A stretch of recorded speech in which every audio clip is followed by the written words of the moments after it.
going on, everybody? Welcome back to another episode of GigaChad Books.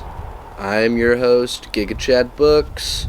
Today, it's been a minute, I know. I haven't been reading very much, but I have finished up this book, Discourses by Epictetus, and there's a couple of other. It's Fragments and Enchiridion, so there's like 3 separate works in here. Majority of it is the Discourses, and I think it's split up into 4 books, and they all kind of tackle different subjects, but have similar themes throughout. I've read actually quite a bit of philosophy this year, but I haven't really talked about it because I'm not very good at talking about it.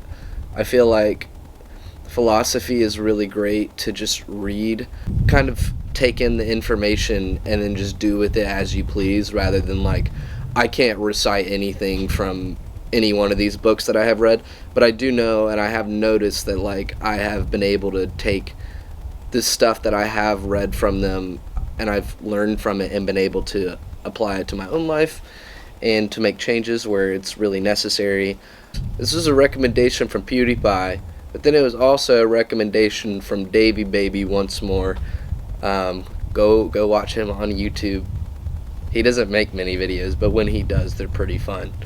But David recommended this to me, and the last book that David recommended to me was also really good.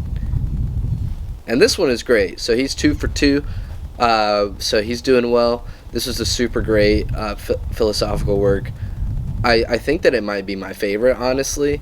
I really enjoyed The Myth of Sisyphus by Albert Camus. I think that's a fantastic book. It's very different from this, but in terms of the other philosophy I've read, I think that this is my favorite. I think it's the easiest to just pick up and to read, and it's just very, very direct and doesn't really mess around with its words. I think that this would be a great introductory point for anybody. It's really not too heavy to read, and it's not too mysterious in its wording, I guess. Like, you don't have to read it like 3 times to understand like a fragment of what this man is saying. And it's really cool, and it's really entertaining because it's in its like direct nature. It's like somebody's kind of speaking to you, and like there were just many moments within this book where it's like he's addressing a problem or a situation that you might be in, and then pointing out like the foolish nature of our responses and the actions that follow them. It's like, you fool! Why would you do this if you know that you are not in control of this? Why have this reaction when there's nothing that you can do about it? It makes you think about the context of it in a different way. A really big theme in the book is externals and not being worried about them, being more so worried over the things that you can control, because allowing yourself to feel weighed down by these external circumstances that you have no power over just leads to constant fret and anxiety and worry, and since there's nothing that you can do about it, you're just always in a lack of control, in a place of no power, and it will just eat away at you and put you in a worse place than you need to be. So the biggest stressor in this book is to really just be worried about yourself and to be worried about what you can do and how you can develop as a person and the necessary steps that you can take to adhere to your principles and adhere to what you want to be, and also to avoid the things that you don't want to be a part of.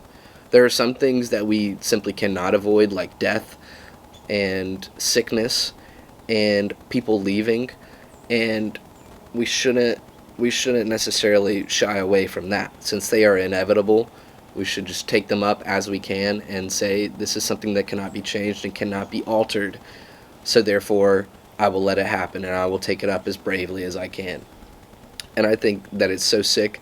But there's a recurring story here that he mentions about Plato, or not about Plato, about Socrates, I'm sorry, but it's about Socrates and how he was imprisoned, and then he was given this vial of liquid of whatever it was and told to drink it, and he knew that it was poison, and although he knew it was poison, he was like, I do not care, I will take up death as honorably as I can.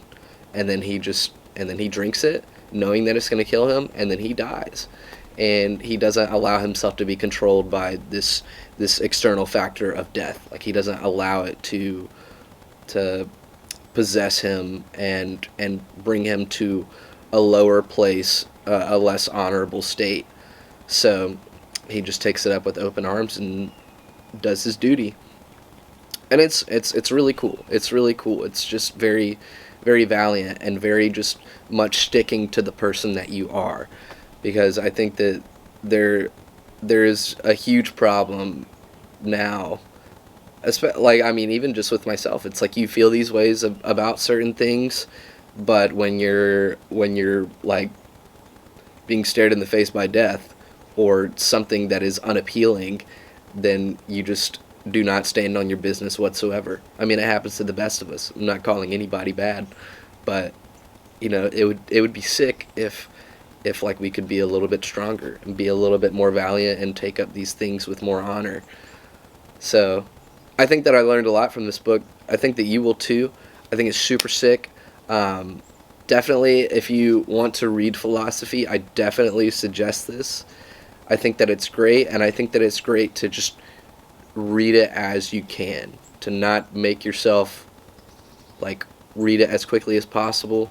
Read it while you can and when you can, and just try to don't be worried about completing the book. Be worried about absorbing the information that you can. This took me like maybe a month to read, and it's not like it took me a long time to read, but I just stretched it out very long, and I think it's great. I think it's great.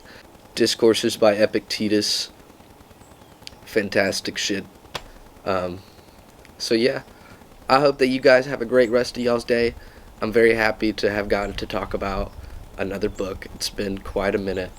Hopefully I'll have more to speak about in the near future. But until the next time we meet, goodbye.